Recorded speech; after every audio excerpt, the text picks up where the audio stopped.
वल आक़िबतु लिलमुत्तक़ीन वस्सलातु वस्सलामु अला सय्यिदिल अंबियाइ वल मुरसलीन व अला आलिहि व अस्हाबिहि तय्यिबीन अत्ताहिरीन अम्मा बअद फ़अऊज़ु बिल्लाहि मिनश शैतानिर रजीम बिस्मिल्लाहिर रहमानिर रहीम व इन्नका लअला खुलुक़िन अज़ीम सदक़ल्लाहुल अज़ीम।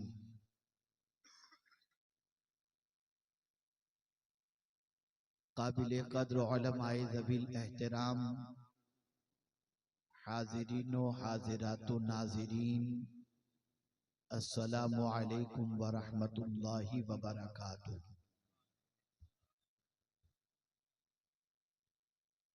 मेरे प्यारे आका सल्लल्लाहु ताला अलैहि वसल्लम के प्यारे दीवानों और ख़वातीन इस्लाम, जिस आये करीमा की तिलावत का मैंने शर्फ हासिल किया, उससे मुताल्लिक़ कुछ मारूज़ात पेश करने से पेशतर आक़ाए करीम रऊफ़ुर रहीम अलैहि तहिय्यतु व तस्लीम की बारगाह में जिस तरीक़े से मैं पढ़ाऊँ, अक़ीदत व मोहब्बत में डूब कर उसी तरीक़े से दुरूद व सलाम का नजराना पेश करें। अस्सलातु वस्सलामु अलैका या रसूल अल्लाह, अस्सलातु वस्सलामु अलैका या हबीब अल्लाह, अस्सलातु वस्सलामु अलैका या नबी अल्लाह व अला आलिका व अस्हाबिका या नूर अल्लाह सल्लल्लाहु ताला अलैहि वसल्लम। मेरे प्यारे आका सल्लल्लाहु ताला अलैहि वसल्लम के प्यारे दीवानों, हम और आप इस वक्त मोहसिने आज़म सल्लल्लाहु अलैहि वसल्लम कॉन्फ्रेंस में हाजिर हैं। यकीनन कुछ न कुछ आपके दिलो दिमाग में ख्याल गर्दिश कर रहे होंगे कि आज क्या सुनेंगे और फिर अपनी जिंदगी किस तरीके से हम बदलेंगे। याद रखें, ये जो महफिलें मुनक़िद की जाती हैं, इन महफिलों का मकसद अपनी जिंदगी को गलत रास्ते से हटाकर मदीने के रास्ते की तरफ ले जाना है। और अगर हमने इन महफिलों में आने के बाद भी अपने आप को संवारने की कोशिश नहीं की, तो ये पिंडाल लगाना, लाखों का खर्च करना, आपके औकात यहाँ पर लगाना, इन सारी चीजों का क्या मकसद हो सकता है। बड़ी मादरत के साथ मैं अर्ज करूंगा, जिस तरीके से हमने बहुत सारी चीजों के मकासिद न जानने की कोशिश की और न उन मकासिद पर अमल करने की कोशिश की, उन्हीं में से इन बड़े बड़े प्रोग्राम्स में शिरकत के हवाले से भी हमारा कोई खास मकसद नहीं। मिसाल के तौर पर नमाज को ले लीजिए। हम नमाज तो पढ़ते हैं, मकसद नमाज पेशे नजर नहीं। और यही वजह है कि इधर मस्जिद से नमाज पढ़ करके बाहर निकले, मस्जिद की टोपी को हमने मस्जिद में रख दिया और सजदा करके निकलने के बाद भी हमारी आंखों में हया नहीं रहती, बाहर निकलते ही अगर कोई जवान लड़की गुजरती है तो उसे टिकटिकी बांधकर देखना शुरू कर देते। आखिर क्या वजह है कि नमाज पढ़कर निकल करके हमारी आंखों में हया नहीं रहती? वजह सबसे बड़ी यह है कि हमने नमाज के मकसद को नहीं समझा। अल्लाह ने नमाज के मकसद को बयान फरमाया, इन्ना स्वलात तन्हा अनिल फाहशाइ वल मुनकर, कि बेशक नमाज बेहयाई और बुरी बातों से रोकती है। ए रसूल आज़म सल्लल्लाहु ताला अलैहि वसल्लम के प्यारे दीवानों, जब नमाज का मकसद हमने नहीं समझा तो नतीजतन नमाज हमारी जिंदगी में वो इनकलाब नहीं ला पाती जिसके लिए अल्लाह ने हम पर नमाज फर्ज फरमाई। रोजे का मकसद है मुत्तकी बनाना। या अय्युहल्लज़ीना आमनू कुतिबा अलैकुमुस सियाम कमा कुतिबा अलल लज़ीना मिन क़ब्लिकुम लअल्लकुम तत्तक़ून। लेकिन एक महीने तक जायज चीजों से अल्लाह की रजा के लिए सुबह सादिक से लेकर गुरूब आफताब तक खाना हलाल हमारे पास मौजूद है, लेकिन सुबह सादिक से गुरूब आफताब तक इसलिए सिर्फ खाना नहीं खाते कि अल्लाह देख रहा है और उसने हम पर माह रमजान के रोजे फर्ज फरमाए। और खाने से बचना, पानी से बचना, मशरूबात से बचना और अमल ज़ौजियत से सुबह सादिक से लेकर गुरूब आफताब तक बचना, इसी का नाम रोजा है। लेकिन ये रोजे का मकसद क्या है? ताकि हम मुत्तकी बन जाएं। लेकिन अल्लाह अकबर, माह रमजान की ये प्रैक्टिस माह रमजान की 27वीं के बाद मुत्तकी तो क्या बनाती, नमाजें छुटनी शुरू हो जाती हैं, तरावी छुटनी शुरू हो जाती है। और बड़ी मादरत के साथ अल्लाह मुझे भी माफ फरमाए, 27वीं को मस्जिद के अंदर कुरान शरीफ खत्म होता है तो रमजानुल मुबारक के जाने का इंतजार नहीं, ऐसा लगता है धक्के मार मार के माह रमजान को लोग निकालते। और माह रमजान के बाद आप देखें, जो बंदा तरावी के अंदर 20 रकात पढ़ने से हिचकिचाता नहीं था, अब मस्जिदें उसका इंतजार करती हैं।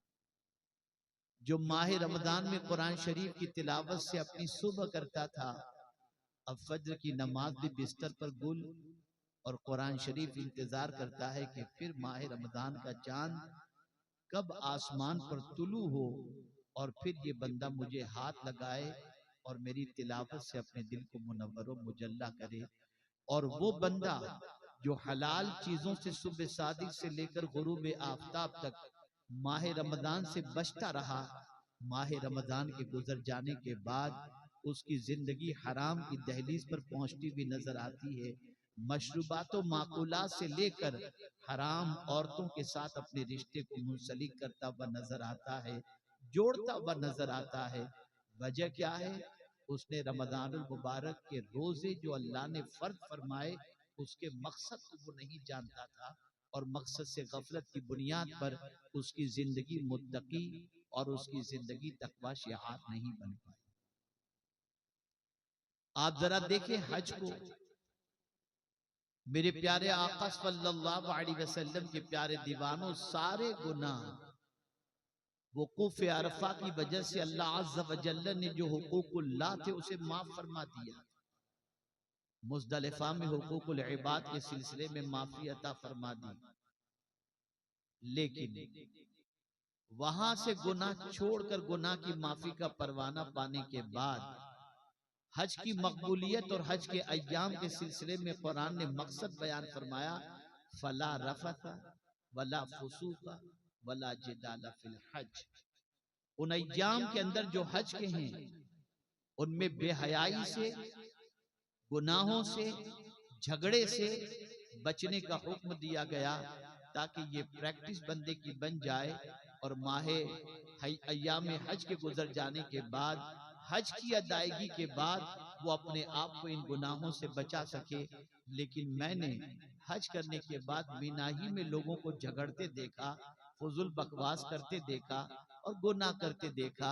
आप जरा देखें जब हज का मकसद पेशे नजर न रहा तो इंसान बस जाता है और आता है। मैं बड़ी मादरत के साथ अर्ज करूंगा, हमारे यहाँ बहुत सारी मसाजिद के मामले चल रहे हैं और मुसलमान परेशानी का शिकार है, सोचता है पता नहीं क्या होगा। आखिर मैं आपसे पूछना चाहता हूँ, हमारी ही तो मस्जिदें थी और हम ही तो थे कि आज से 50 साल पहले नमाज पढ़ करके कोई मस्जिद से मुसलमान निकलता तो गैर मुस्लिम दरवाजे पर पानी का गिलास लेकर खड़ा होता कि ये मुसलमान पानी पर दम कर दे तो मेरे घर का मरीज शिफा पा जाएगा। लेकिन आज अफसोस की बात है कि उसी मस्जिद के अंदर रखे हुए पानी के गिलास को जंजीर से जकड़ के रखना पड़ता है कि कहीं इसे कोई चोरी करके न ले जाए। आप जरा सोचो और अंदाजा लगाओ, वजह क्या है कि हमने मकसद हर चीज का फरामोश कर दिया। कहने वाले ने तो कहा, रह गई रस्म अदा रूहे बिलाली न रही, फलसफा रह गया तलकीन गजाली न रही। मैं तो कहता हूँ सिर्फ रजान की रस्म ही की बात नहीं, सारी चीजें रस्मी ही हो गई हैं इल्ला माशाअल्लाह। अगर कोई चीज सही मानों में हकीकत के अंदर है तो वो सिर्फ मौत है, बाकी सारी चीजें रस्मी हो गई। आदमी किसी के सामने मुस्कुराता भी है तो रस्मी तौर पर मुस्कुराता है, आर्टिफिशियल मुस्कुराता है। अर्ज करने का मंशा ये है, अगर इन जलसों में आने के मकसद को हम पेशे नजर रखे होते और उस मकसद के तहत हम इन जलसों में आए होते तो आते तो जलसे के अंदर गुनहगार बनकर, लेकिन जब लौटते तो नेकोकार बनकर के लौटते, जिंदगी में इनकलाब पैदा हो जाता। आइए मैं आपको बताऊं मेरे प्यारे आका सल्लल्लाहु तआला अलैहि वसल्लम के प्यारे दीवानों, ये जलसे कितने अजीम हुआ करते हैं। ये रसूल आजम सल्लल्लाहु अलैहि वसल्लम के जिक्र पाक की महफिलों की अजमत, अल्लाहु अकबर। आप अंदाजा लगाएं मेरे प्यारे आका सल्लल्लाहु तआला अलैहि वसल्लम के प्यारे दीवानों, अल्लाह के कुछ मासूम फरिश्ते ऐसे हैं जो जमीन पर ऐसी महफिलों की तलाश में निकलते हैं जिन महफिलों में अल्लाह का जिक्र हो रहा हो, अल्लाह के रसूल सल्लल्लाहु अलैहि वसल्लम का जिक्र हो रहा हो, और जब उन्हें वो महफिल मिल जाती है तो हदीस मुबारका में है फरिश्ते आकर उस महफिल में बैठ जाते हैं, इख्तिताम तक बैठते हैं। और महफिल जब खत्म होती है फरिश्ते जब लौटकर अल्लाह की बारगाह में हाजिर होते हैं, मौला खूब जानता है लेकिन फरिश्तों से पूछता है, ऐ फरिश्तों बताओ कहां से आ रहे हो।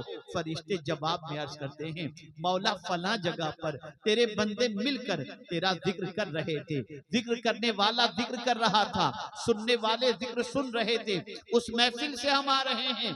रब्बे कदीर फरिश्तों से फरमाता है, ऐ मेरे फरिश्तों मुझे ये बताओ मेरे वो बंदे मुझसे क्या मांग रहे थे। मौला तुझसे जन्नत का सवाल कर रहे थे, उनकी तमन्ना थी कि तू उन्हें जन्नत अता फरमा दे। रब्बे कदीर जल्ल जलालहू इरशाद फरमाता है, फरिश्तों मुझे ये बताओ क्या उन्होंने जन्नत देखी है। फरिश्ते अर्ज करते हैं, मौला उन्होंने जन्नत नहीं देखी। रब्बे कदीर जल्ल जलालहू फरमाता है, अगर वो जन्नत देख लें मौला पूरी जिंदगी सजदे में गुजार दें, तेरी इबादत में गुजार दें, तेरी रियाजत में गुजार दें। अच्छा फरिश्तों ये बताओ क्या और भी कोई चीज मांग रहे थे। हाँ परवरदिगार, वो जहन्नम से बचने की दुआ कर रहे थे, जहन्नम से पनाह मांग रहे थे। अल्लाह अकबर। रब्बे कदीर इरशाद फरमाता है, क्या फरिश्तों उन्होंने जहन्नम देखा है। फरिश्ते अर्ज करते हैं, नहीं मौला उन्होंने जहन्नम नहीं देखा। रब इरशाद फरमाता है, अगर जहन्नम देखने मौला जिंदगी में कभी गुनाह न करें, कभी गुनाह की दहलीज पर न जाएं। अच्छा फरिश्तों ये बताओ उन्हें क्या सिला दिया जाए। मौला इरशाद फरमाएगा, फरिश्तों बताओ क्या सिला दिया जाए। फरिश्ते अर्ज करते हैं, मौला तू बेहतर करम फरमाने वाला है, तू रहमान और रहीम है। मेरा मौला इरशाद फरमाता है, फरिश्तों गवाह हो जाओ उस महफिल में जितने आए थे मैंने सबकी बख्शिश फरमा दी।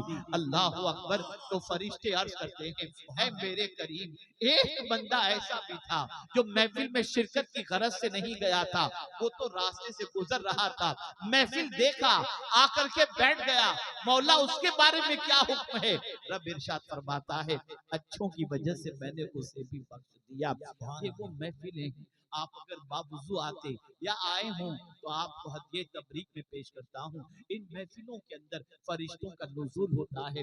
वो ऐसी महफिलों की तलाश में निकलते हैं जहाँ अल्लाह का जिक्र हो रहा हो, अल्लाह के रसूल सल्लल्लाहु अलैहि वसल्लम का जिक्र हो रहा हो।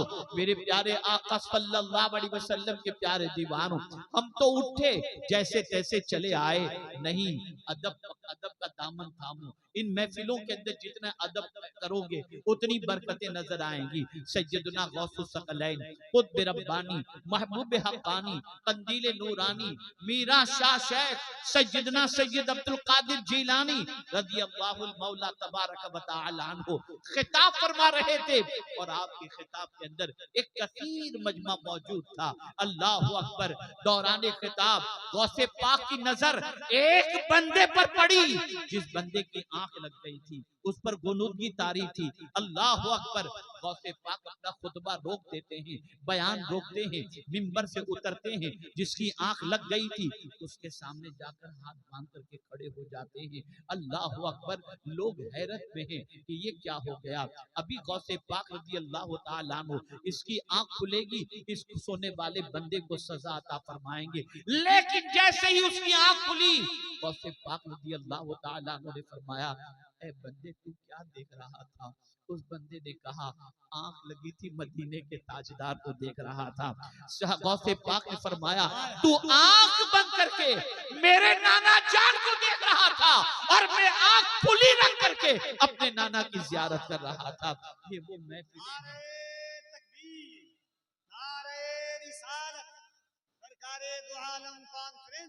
ये वो महफिलें हैं जिन महफिलों में कभी कभी किस्मत इस तरह से बेदार हो जाती है कि मुस्तफ़ा प्यारे के जलवे नजर आ जाते हैं। लेकिन हर किसी के बस की बात नहीं।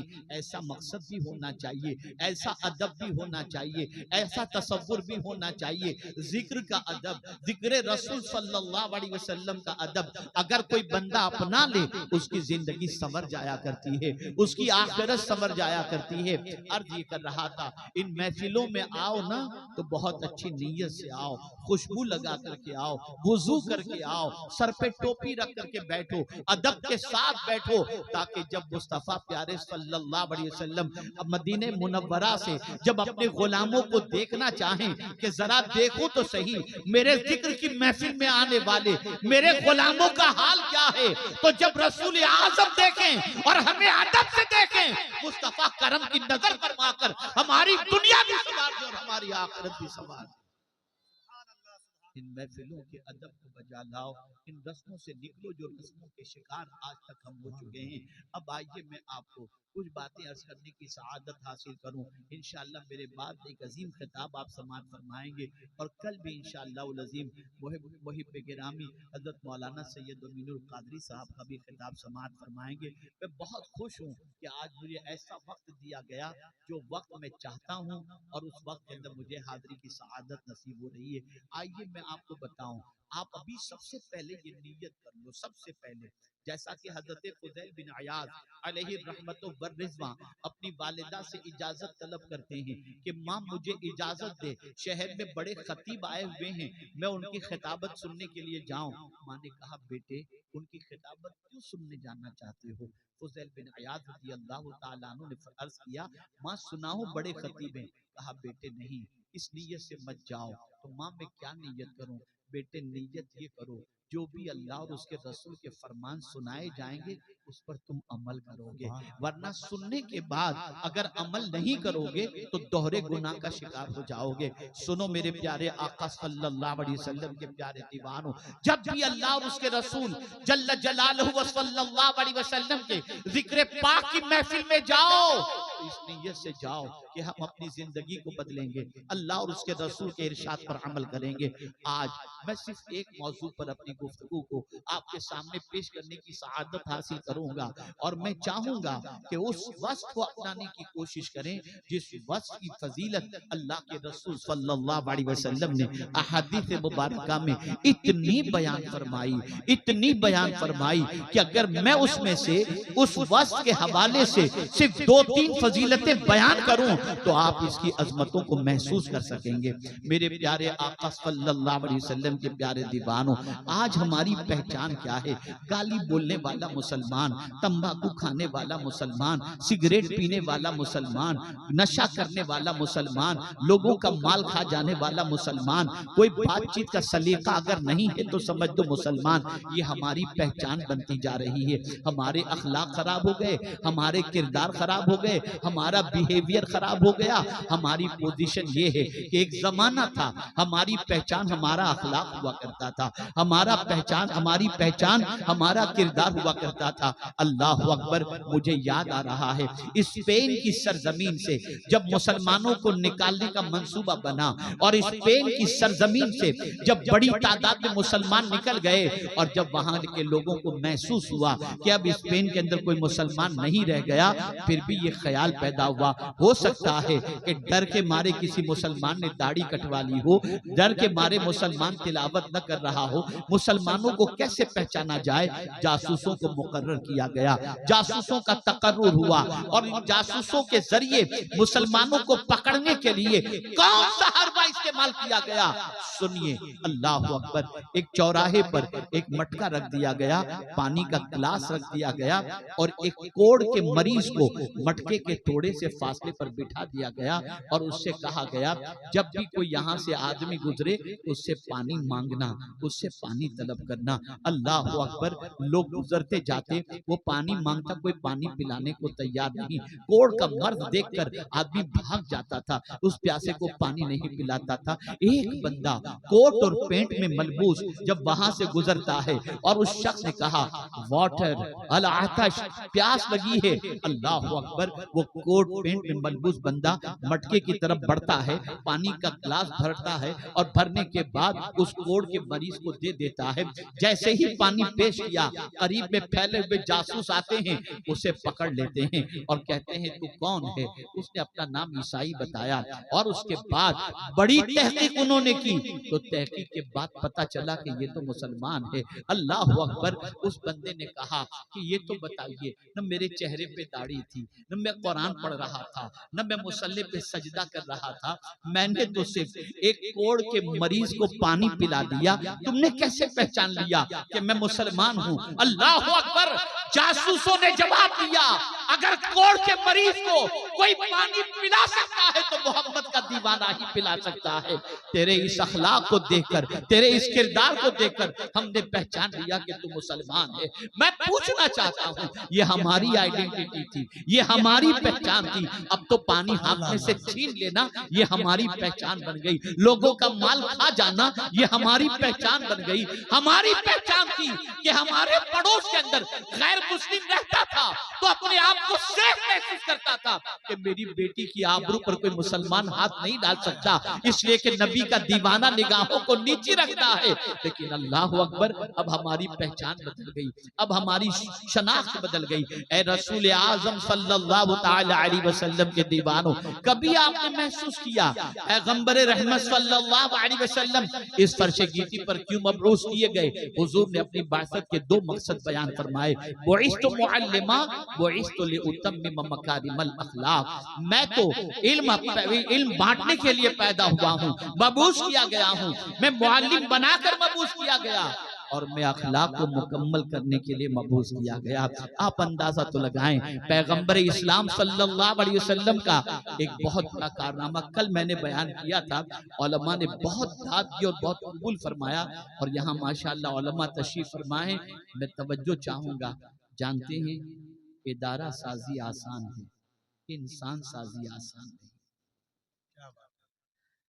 हुजूर ने मदीने की सरजमीन पर कोई बड़ी यूनिवर्सिटी नहीं तैयार की, लेकिन मदीने में अबू बकर जैसा, फारूक आजम जैसा, उस्मान गनी जैसा, मौला अली जैसा ऐसा तैयार किया कि न ऑक्सफोर्ड पैदा कर सकती है, न कैम्ब्रिज जैसा पैदा कर सकती है।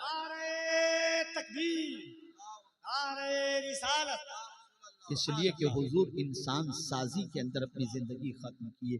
अल्लाह अकबर, जिंदगी उन्होंने गुजारी। आइए मैं आपको समझाता हुआ चलूं। अल्लाह अज़्ज़ व जल आक़ाए करीम सल्लल्लाहु अलैहि वसल्लम की अजमतों को बयान फरमा रहा है। इरशाद फरमाता है, इन्नका लअला खुलुकिन अज़ीम, बेशक आप बहुत बड़ी खूबू के मालिक हैं। अल्लाह अकबर। मुस्तफ़ा प्यारे सल्लल्लाहु तआला अलैहि वसल्लम के अखलाक कैसे थे, आपका किरदार कैसा था, आपकी जिंदगी कैसी थी, आपका बिहेवियर कैसा था। ऐ रसूल आज़म सल्लल्लाहु तआला अलैहि वसल्लम के दीवानों, ये बात अच्छी तरीके से जहन के अंदर महफूज कर लें। अगर किसी को अपना बनाना है तो दौलत दे करके बनाओगे, वो लम्हाती मोहब्बत होगी, और अखलाक दे करके बनाओगे, जिंदगी भर वो तुम्हारा गुलाम बन करके रहेगा।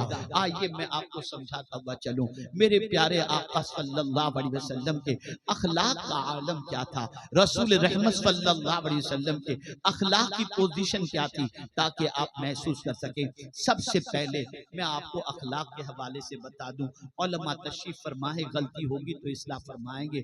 खल्क और खुलुक दोनों का मादा एक ही है। खल्क और खुलुक दोनों का मादा एक ही है। खल्क जाहिर को कहते हैं, हाथ पैर आंख कान, ये खल्क है। जो नजर को नजर आ सके वो चीज खल्क है। आंख नजर आती है, कान नजर आता है, पैर नजर आता है, चेहरा नजर आता है। जो चीज नजर आए वो खल्क है,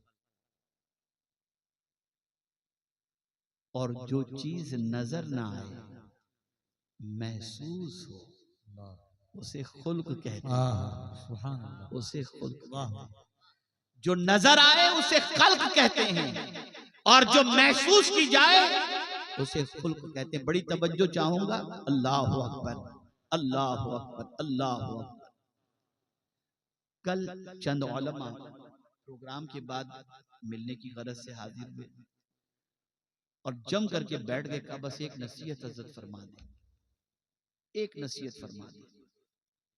मैंने कहा बस एक ही नसीहत करता हूँ, मखलूक की नजर में अच्छा बनने की बजाय खालिक की नजर में अल्लाह अल्लाह अल्लाह अल्लाह अल्लाह, मखलूक की नजर में अच्छा बनने की बजाय खालिक की नजर में अच्छा बनना। मखलूक जाहिर को देखती है और खालिक दिल को देखता है, और दिल जिस्म का बादशाह है। ऐ रसूल आज़म सल्लल्लाहु तआला अलैहि वसल्लम के दीवानों, मेरी बच्चियां भी यहाँ मौजूद हैं और मेरे नौजवान बच्चे भी यहाँ पर मौजूद हैं।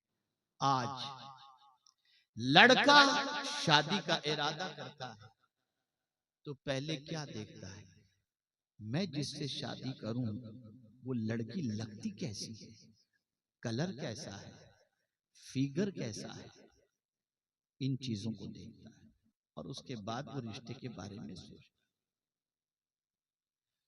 कभी ऐसा होता है बहुत खूबसूरत लड़की मिल जाती है, दिखने में बड़ी अच्छी होती है, वो खुद तो भले उसका रंग थोड़ा सा सांवला हो, लेकिन लड़की तलाश करेगा हीरोइन जैसी, और मिल गई अब वो तिगड़ी के नाच नचाती है, खूबसूरती पर गुरूर,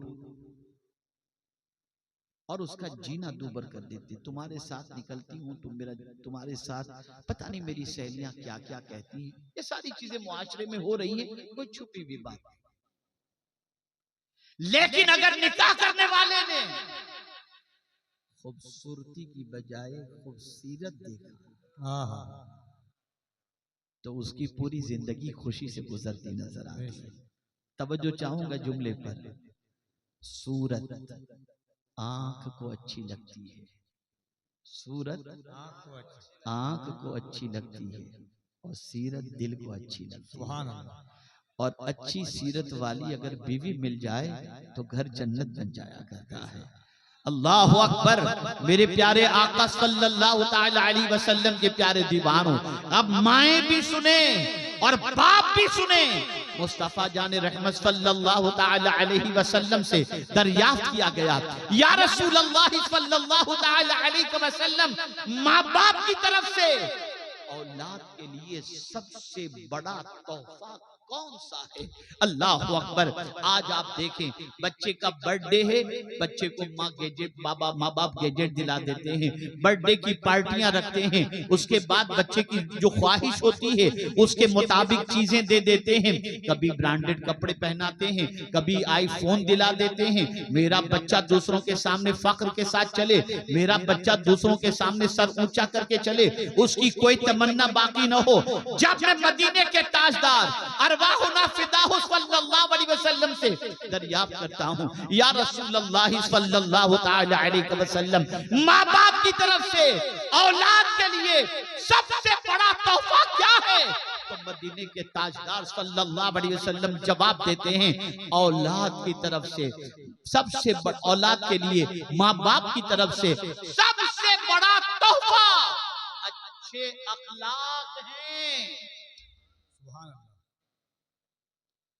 और यही आज माँ बाप नहीं देते, इसलिए कि खुद ही बदअखलाक।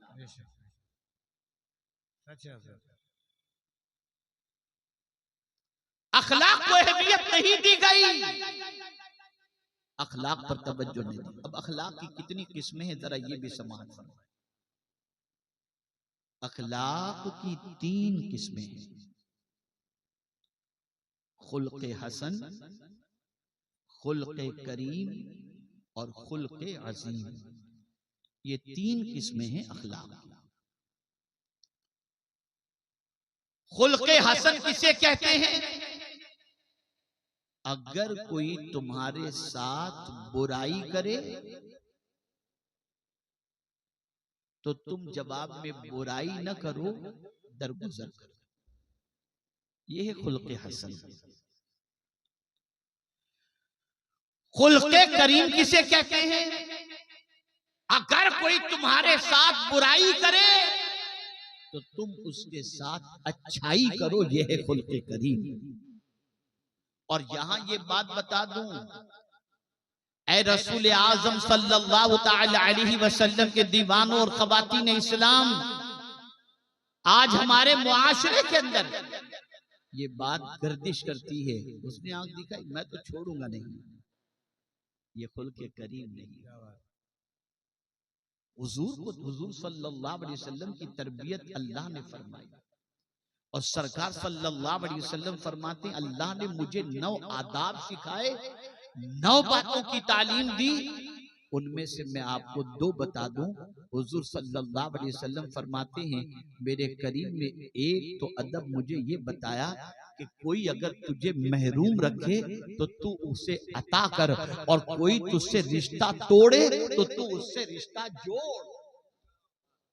तो अगर कोई हमें सताता है और जवाब में अगर कोई माफ करता है तो सिर्फ दाढ़ी रखना ही सुन्नत नहीं है, मिसवाक करना ही सुन्नत नहीं है, बल्कि सताने वाले को माफ करना भी मदीने वाले की सुन्नत मुबारक है। ये भी सुन्नत मुबारक। आप जरा देखें, इमाम आली मकाम रदी अल्लाह मौला तबारक व तआला अन्हु, उनके पड़ोस में एक यहूदी रहता था। इमाम हुसैन के घर में रोजाना कचरा फेंकता था। ताजदारे करबला बर्दाश्त करते थे। उसका मामूल था रोजाना इमाम हुसैन के घर में कचरा फेंकना। ताजदारे करबला उसे बर्दाश्त करते चले जाते। कुछ दिनों के बाद बीवी ने कहा, रोजाना तू हुसैन के घर में कचरा फेंकता है, जाके इमाम हुसैन से माफी मांग। वो आया, दरवाजे पे उसने दस्तक दी। ताजदारे करबला ने दरवाजा खोला, देखा तो पड़ोसी यहूदी खड़ा हुआ है। इरशाद फरमाया, कैसे आना हुआ? हुसैन, मैं सिर्फ इसलिए हाजिर हुआ हूं कि रोजाना तुम्हारे घर में कचरा फेंकता था, मेरी बीवी ने आर दिलाई, में माफी मांगने के लिए आया हूं। हुसैन, मुझे माफ कर। ताजदारे करबला ने जवाब में फरमाया, जा, मैंने तुझे माफ किया। अब सुनिए, गौर से सुनिए, वो यहूदी कहता है, ए हुसैन, तुम्हारे मानने वालों की मदीने में कोई कमी नहीं है, जवानों की एक कतार लगी हुई है, तुम इशारा कर देते तो जवान मेरे घर की ईंट से ईंट बजा देते। लेकिन हुसैन, क्या वजह है कि मैंने तुम्हारे घर में कचरा डाला लेकिन कभी तुमने मेरे खिलाफ कोई एक्शन नहीं लिया, वजह क्या है? तुम अगर आवाज दे देते तो मेरे घर की ईंट से ईंट बजा दी जाती। इमाम हुसैन ने जवाब दिया, नहीं, मैं ऐसा नहीं कर सकता था। अल्लाह अकबर। उस शख्स ने कहा, हुसैन मुझे ये बताओ कि मैं माफी भी मांगा तो तुमने न मुझे झिड़का है, न मुझे डांटी थी, न कुछ तुमने मुझे किया, और तुमने मुझे माफ कर दिया। ऐ हुसैन, ये तो बताओ कि इतनी बड़ी हिम्मत के साथ तुमने मुझे माफ कर दिया, जरा मैं इसकी वजह भी तो जानूं। इमाम हुसैन ने जवाब में इरशाद फरमाया, सुन ले, मेरे नाना जान की तालीम है कि पड़ोसी की मुसीबत पर सब्र करना अल्लाह अज़्ज़ व जल इसके बदले में जन्नत अता फरमाता है। तो मैंने अपने नाना की तालीम पर अमल की। जब यहूदी ने ये सुना, दामने हुसैन पकड़ लिया और कहता है, नाना का जब नवासे का किरदार जब ऐसा है तो नाना के किरदार का आलम क्या होगा।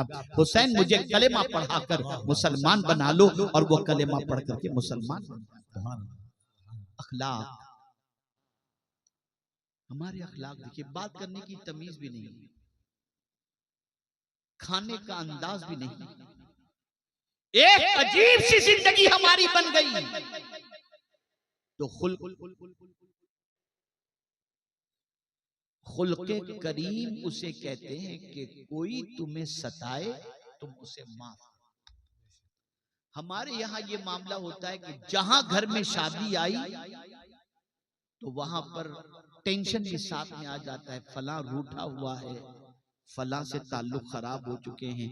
अब जब वो सोचता है कि जाके उसे रिश्तेदार को मनाओ, अब आया है मुझे मनाने के लिए, जरूरत पड़ी ना मेरी तेरे को, ये सारी चीजें होती हैं। सुन लो, आकाए करीम सल्लल्लाहु अलैहि वसल्लम ने इरशाद फरमाया, अगर कोई शख्स किसी से माफी मांगे और अगर उसे माफ न कर दिया जाए तो माफ न करने वाला कल बरोज़े क़यामत मेरे हौज़े कौसर पर न आए। तो किसी की गलती को माफ कर देना ये खुल्क़े करीम है। और खुल्क़े अजीम क्या है, अब इसे सुनिए ताकि आप मेरे आका सल्लल्लाहु अलैहि वसल्लम की अजमतों को समझ सकें। खुल्क़े अजीम ये है, जो जितना तुम्हारे साथ बुराई करे उससे ज्यादा तुम उसके साथ अच्छाई करो। ये है खुल्क़े अजीम। जो तुम्हारे साथ जितनी बुराई करे उससे ज्यादा तुम उसके साथ अच्छाई करो, ये है खुल्क़े अजीम। वो बुराई में आगे निकल जाए तुम नेकी में आगे। ये शान मेरे मुस्तफा जान रहमत सल्लल्लाहु अलैहि वसल्लम। इसीलिए मेरे इमाम कहते हैं, तेरे खुल्क़ को हक ने अजीम, तेरी खल्क़ को हक ने जमील किया। कोई तुझसा हुआ है न होगा शाह, तेरे खालिक़े हुस्न अदा की कसम। मेरे प्यारे आका सल्लल्लाहु तआला अलैहि वसल्लम के प्यारे दीवानों, हमारे अखलाक का मामला ये है, मालदारों से अखलाक जुदा होते हैं, मिनिस्टरों से अखलाक जुदा होते हैं, दुनियादारों से अखलाक जुदा होते हैं, दीनदारों से अखलाक जुदा होते हैं, गरीबों से अखलाक जुदा होते हैं, कमजोरों से अखलाक जुदा होते हैं। हमारी मुस्कुराहटें अमीरों तक महदूद होती हैं, हमारी मुस्कुराहटें सरमाएदारों तक महदूद होती हैं। और मेरे प्यारे आका सल्लल्लाहु अलैहि वसल्लम के प्यारे दीवानों, हम तो स्टेटस देख करके मिलते हैं, वरना जल्दी से मिलने के लिए तैयार भी नहीं होते। और आज का हाल तो ये है, चंद टके आ गए तो गरीब को सलाम करना शान के खिलाफ समझा जाता है, कमजोरों को सलाम करना शान के खिलाफ समझा जाता है। अल्लाह अकबर, ये अखलाक नहीं है। आइए हम समझते हैं मदीने के ताजदार सल्लल्लाहु अलैहि वसल्लम से अखलाक के हवाले से, तो रसूल रहमत सल्लल्लाहु अलैहि वसल्लम के हवाले से मदीने के नन्हे नन्हे बच्चे ये कहते हुए नजर आते हैं कि हमने हमेशा चाहा, हुजूर जब गलियों से गुजरते तो हमेशा हमारी ख्वाहिश ये रही कि हम हुजूर को पहले सलाम करें, लेकिन अल्लाह अकबर, मदीने के ताजदार ने कभी हमें मौका ही नहीं दिया। हमेशा सलाम में हुजूर ही पहले किया करते थे। आप अंदाजा तो लगाओ, रसूल आज़म सल्लल्लाहु अलैहि वसल्लम नन्हे से बच्चों को सलाम करने में पहल कर रहे हैं, पहल कर रहे हैं। आज पीर सोचता है मैं मुरीद को कैसे सलाम करूं, उस्ताद सोचता है मैं शागिर्द को कैसे सलाम करूं, शौहर सोचता है मैं बीवी को कैसे सलाम करूं, बाप सोचता है मैं बेटे को कैसे सलाम करूं। अल्लाह अकबर, अल्लाह अकबर। कोई कितना भी बड़ा हो, मुस्तफ़ा जाने रहमत से बड़ा तो हो ही नहीं सकता। जब वो रसूल रहमत सल्लल्लाहु अलैहि वसल्लम की शान ये है कि वो हर छोटे को सलाम में पहल करते हैं, हर छोटे के सलाम के साथ मिलते हुए नजर आते हैं। अल्लाह अकबर। आप जानते हैं पैगंबर रहमत सल्लल्लाहु अलैहि वसल्लम सैयदना फारूक आजम रदियल्लाहु मौला तबारक व तआला अन्हु के साथ तशरीफ ले जा रहे थे। एक मदीने में रहने वाली ऐसी खातून जिसका दिमागी तवाजुन बराबर नहीं था, उसने मदीने की गली में हुजूर को जब देखा, मदीने की गली में, और मक्के में हुजूर की शान क्या थी, महराज में तशरीफ ले गए थे, तो हुजूर का एक कदम फर्श पर था, दूसरा कदम अर्श पर था। लामका की सैर करके आए। अब उस रसूल रहमत सल्लल्लाहु अलैहि वसल्लम से जो सारे नबियों के इमाम, मदीने की एक ऐसी औरत जिसका दिमागी तवाजुन सही नहीं था, वो हुजूर सल्लल्लाहु अलैहि वसल्लम को देखती है तो कहती है, ऐ मोहम्मद सल्लल्लाहु अलैहि वसल्लम, मैं तुमसे कुछ बात करना चाहता हूँ। हाय, सोचिए, मैं तुमसे कुछ बात करना चाहता हूँ। मेरे आका ने फरमाया, मदीने में जहां तू चाहे मैं तेरे साथ बैठने को तैयार हूँ और तेरी फरियाद सुनने के लिए तैयार हूँ। अल्लाह अकबर। वो औरत के साथ चलने लगे, एक जगह पर बैठी और हुजूर को अपना दर्द दिल सुनाती रही। सरकार बैठकर उसका दर्द दिल सुनते रहे, सुनते रहे, सुनते रहे। जब वो चुप हो गई और उसका दर्द दिल सुन लिया हुजूर सल्लल्लाहु अलैहि वसल्लम ने, फिर इजाजत मांगी और जब हुजूर सल्लल्लाहु अलैहि वसल्लम से उसने कहा हाँ बस मेरा काम हो गया, तो सरकार सल्लल्लाहु अलैहि वसल्लम उठकर तशरीफ ले जाने लगे। तो हजरत फारूक आजम ने कहा, सरकार इस औरत ने हुजूर को बहुत तंग किया, इतना सुनना था कि मेरे आका सल्लल्लाहु अलैहि वसल्लम के चेहरे मुबारक पर एक अजीब सी कैफियत तारी हो गई। मैं अगर दुखी लोगों की बातें नहीं सुनूंगा तो फिर कौन सुनेगा। आप मुझे बताओ, एक ऐसी औरत जिसका दिमागी तवाज़ुन भी बरकरार नहीं, मुस्तफा जाने रहमत उसकी दास्ताने गम सुनते हुए नजर आते हैं, उसका दर्द दिल सुनते हुए नजर आते हैं। अल्लाह अकबर। रसूल रहमत सल्लल्लाहु अलैहि वसल्लम खाना तनावुल फरमा रहे हैं। ऐसी ही एक औरत जो जबान की रफ एंड टफ थी, बोलती थी तो दिल चीर देती थी, बड़ा अजीब कड़वापन था उसकी जबान के अंदर। उसने जब हुजूर सल्लल्लाहु अलैहि वसल्लम को खाते हुए देखा, अर्ज करती है, ऐ मोहम्मद सल्लल्लाहु अलैहि वसल्लम, क्या तुम अकेले अकेले खाओगे, मुझे नहीं खिलाओगे? सरकार ने कहा तू भी खा ले। हुजूर ने लुकमा उठाकर उसे दिया। अब उसने कहा, मुझे ये वाला खाना नहीं चाहिए जो तुम्हारे मुंह में है ना, वो वाला खाना चाहिए। सरकार ने चबाया हुआ लुकमा उसे दे दिया। अल्लाह अकबर। उस चबाए हुए लुकमे को खाने के बाद उस औरत की जबान से कभी कोई कड़वी बात निकली ही नहीं, हमेशा बोलती थी तो दिल की दुनिया बदल जाए। नारे तकबीर, नारे रिसालत, सरकारे दो आलम। ये मदीने के ताजदार सल्लल्लाहु अलैहि वसल्लम के अखलाक़ करीमाना थे। अल्लाह अकबर। मेरे प्यारे आका सल्लल्लाहु अलैहि वसल्लम की बारगाह में मेरी बहनें, मेरी बेटियां, मेरी माएं गौर से सुने। अल्लाह अकबर। कुछ लोग हाजिर आए, आकाए करीम सल्लल्लाहु अलैहि वसल्लम की बारगाह में अर्ज करने लगे, या रसूल अल्लाह सल्लल्लाहु तआला अलैहि वसल्लम, मदीने में एक खातून ऐसी है जो तहज्जुद की भी पाबंद है, फराइज की भी पाबंद है, नवाफिल की भी पाबंद है, सुन्नतों की भी पाबंद है, कसरत से रोजे भी रखती है, कसरत से तिलावत भी करती है, लेकिन हुजूर वो जब बोलती है तो दिल चीर देती है, इतना कड़वा बोलती है, उसकी जबान में इतनी तलखी मौजूद है। और एक खातून हुजूर मदीने में ऐसी है जो बहुत मुश्किल से फराइज की पाबंदी करती है, न नफिल ज्यादा पढ़ती है, न ज्यादा तिलावत करती है, न ज्यादा रोजे रखती है, लेकिन सरकार उसकी जबान इतनी अच्छी है कि जो भी उसके पास जाता है तो उसकी बातें सुनने के लिए बेचैन रहता है। सरकार ये बताइए दोनों में अफजल कौन है? तो मदीने के ताजदार ने जवाब में इरशाद फरमाया, जिसके जुमलों से लोगों का दिल छलनी हो जाता हो, भले वो तहज्जुद गुजार हो, अल्लाह के नजदीक वो अच्छी औरत नहीं है। और जिसकी जिंदगी के अंदर फराइज के अलावा कोई ज्यादा इबादत नहीं, लेकिन उसके जुमले से दिल को तसल्ली मिलती हो, वो औरत उस तहज्जुद गुजार औरत से भी अफजल आला है।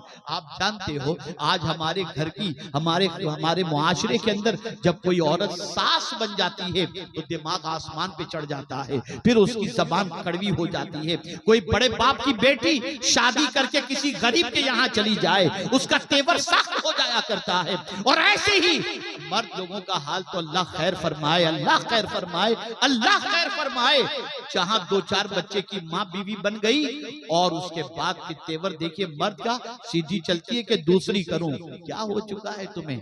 क्या इस तरीके से जिंदगी गुजार रहे हो? तुमने हुजूर की सीरत नहीं पढ़ी, तुमने मुस्तफा का कलेमा तो पढ़ा है, मुस्तफा की जिंदगी नहीं पढ़ी। तुमने रसूल आजम के नारे तो लगाए हैं, लेकिन रसूल आजम की तालीमात को दिल में जगह नहीं दी। नतीजतन आज तुम्हारी जिंदगी बेसूद और दुनिया को नफा पहुंचाने वाली नहीं रह गई। अपनी जिंदगी को बदलो, अपने अफतार और नजरियात को बदलो, अपने अखलाक को बदलो, अपने आदात को बदलो। मेरे प्यारे आका सल्लल्लाहु तआला अलैहि वसल्लम के प्यारे दीवानों, अच्छी बात करना आप जानते हैं कितनी बड़ी चीज है। अल्लाह अकबर। at-तरगीब व तरहीब के अंदर ये हदीस मुबारका मौजूद है, अगर किसी औरत का बच्चा गुम जाए या इंतकाल कर जाए, बच्चा गुम जाए या इंतकाल कर जाए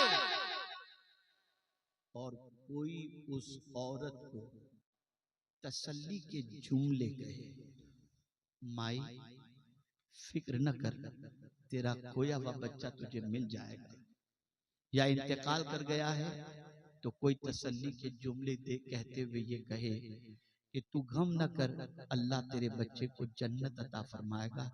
मेरे आका सल्लल्लाहु अलैहि वसल्लम फरमाते हैं, उस तसल्ली के बोल बोलने वाले को अल्लाह कल बरोज़े क़यामत जन्नत का लिबास अता फरमाएगा। सुभान अल्लाह, सुभान अल्लाह। जन्नत आज जबान खुलती है तो जैसे आग निकल रही है। एक अजीब सिचुएशन हो गई, एक अजीब जिंदगी से इंसान दो चार हो चुका है। हम सब भूल गए, हम बर्बादी के हवाले से जेहालत की बात करते हैं, हम बर्बादी के हवाले से गुर्बत की बात करते हैं। पूछो डॉक्टर इकबाल से तो वो कहते हुए नजर आएंगे, तरीके मुस्तफा को छोड़ना है वजह बर्बादी। आज की बर्बादी की वजह यह है कि नबी का तरीका हमने छोड़ दिया। हीरो के तरीके, दुनियादार के तरीके को, अय्याशों के तरीके को, हीरोइन के तरीके को आज के लोग अपनाना शुरू कर चुके। ऐ रसूल आजम सल्लल्लाहु अलैहि वसल्लम के दीवानों, अपने अखलाक दुरुस्त करो। जिनके अखलाक के बारे में कुरान कहता हो, इन्नका लअला खुलुकिन अज़ीम। आप जानते, मेरी बहनें भी गौर से सुने और आप भी गौर से सुने। वो रसूल रहमत सल्लल्लाहु अलैहि वसल्लम अल्लाह से क्या दुआ करते हैं? हम तो रोजाना सुबह उठते हैं, आईने के सामने खड़े होते हैं और देखते हैं दो चार बाल तो नहीं ज्यादा उग गए, वरना लोग कहेंगे बूढ़ा हो गया या मौलाना हो गया, फौरन शेविंग उस तरह घुमा दिया। फिर देखते हैं क्रीम व्रीम लगाकर, हाँ कैसे लग रहे हैं, लिबास देखते हैं कैसे लग रहे हैं, पर्सनालिटी कैसी अच्छी है कि नहीं। यही हाल खवातीन का होता है। बस देखिए आईने के सामने खड़े हुए, लुक अपना देखा, पर्सनालिटी अपनी देखी और चल दिए। लेकिन कुर्बान जाइए मेरे आका सल्लल्लाहु अलैहि वसल्लम की अज़मत पर। हुजूर भी आईना देखते थे। कभी आपको मालूम है कि हुजूर सल्लल्लाहु अलैहि वसल्लम आईना देखकर क्या दुआ करते थे? मालूम है? अल्लाह अल्लाह आकाई करीम सल्लल्लाहु अलैहि वसल्लम जब आईने के सामने खड़े होते और आईने को देखते तो अर्ज करते अल्लाह की बारगाह में, ए अल्लाह, जिस तरह से तूने मेरे खल्क को अच्छा किया, मेरे वजूद को अच्छा किया, मेरे अखलाक को भी अच्छा किया। अल्लाह अल्लाह जिसके अखलाक की गवाही कुरान दे रहा है, वो भी जब आईना देखते तो अल्लाह से अच्छे अखलाक की दुआ किया करते थे। हमने तो खूबसूरती ही की दुआ की, अच्छे अखलाक की तो दुआ की ही नहीं। और अगर मैं बताऊं कि कयामत में मीजान पर सबसे वजनी चीज क्या हो? सबसे वजनी तो मेरे आका सल्लल्लाहु अलैहि वसल्लम इरशाद फरमाते हैं, मीजान पर सबसे वजनी चीज कयामत के दिन जो होगी वो अच्छे अखलाक होंगे। अच्छे अखलाक, जिसके अच्छे अखलाक हुए आप ये समझ लीजिए कि उसका बेड़ा पार है। सुभान अल्लाह सुभान अच्छे अखलाक वाले की मोहब्बत अल्लाह लोगों के दिलों में पैदा हाय करता है। उसने जिम्मा लिया है, वो अच्छे अखलाक वालों की मोहब्बत लोगों के दिलों में पैदा करता है। मेरे प्यारे आका सल्लल्लाहु ताला अलैहि वसल्लम के प्यारे दीवानों, हुजूर सल्लल्लाहु अलैहि वसल्लम के अखलाक देखो। खुदा की कसम, दुनिया के अंदर मैं पूरे चैलेंज के साथ कहता हूँ, पूरी दुनिया में आज जितने भी निजाम चल रहे हैं, जितने भी कवानीन बनाए जा रहे हैं और जितना भी सिस्टम चल रहा है, कोई हुजूर सल्लल्लाहु ताला अलैहि वसल्लम के सिस्टम का और उसका मुकाबला नहीं कर सकता। मैं आपको बताऊं, आकाए करीम सल्लल्लाहु ताला अलैहि वसल्लम के दौरे पाक में पहली जंग होती है जंग बदर। अखलाक देखिए मेरे आका सल्लल्लाहु अलैहि वसल्लम, पहली जंग हो रही है। एक मतबा दुरूद शरीफ पढ़ लें। खड़े जाए मोहब्बत के साथ। शहजादे गौसे आजम नबी रहे हुजूर मुहद्दिस आजम